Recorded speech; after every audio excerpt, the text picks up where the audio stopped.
Question of the month. What is the difference between MVC and MVT in computer science? MVC, which stands for Model View Controller, and MVT, which stands for Model View Template, are both design patterns or architectural concepts used to structure and organize the code in applications, particularly in web development. While they serve similar purposes, they are associated with different frameworks and have some variations in their implementations. And here's a brief comparison of the two. So the Model View Controller components are Model, View, and Controller. The model represents the application's data and business logic. The view represents the user interface and presentation of data. And Controller handles the user input and updates the model and view accordingly. Now that you know the components of the MVC, let's check out the responsibilities of the MVC. So the model manages the data and the business logic, while the view handles the presentation of data to the user, and the controller handles the user input and coordinates the model and view. Now the responsibilities of MVC are clear for us and all, but we would like to know what is the usage of MVC.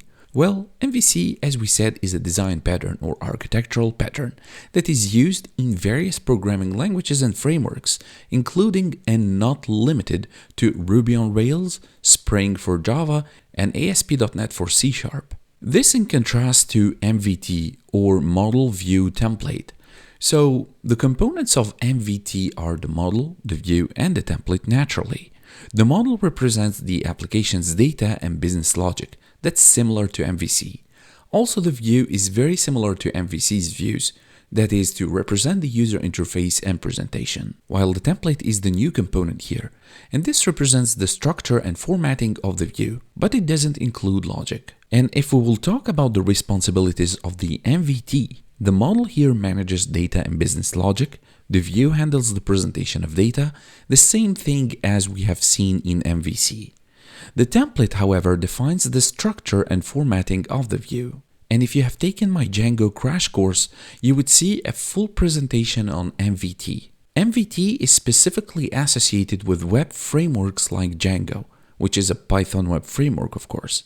In the context of Django, the template is responsible for defining the HTML structure and how data is presented, while the view handles the business logic and interacts with the model. In summary, while both MVC and MVT aim to separate concerns in web application development, the main difference lies in the terminology and their specific implementation within different frameworks. MVC is a more widely recognized and used design pattern, while MVT is a concept more closely associated with the Django framework and follows a similar structure with the inclusion of the template component. That's it for this month's question. I will see you next month for the question of the month. Thank you for watching.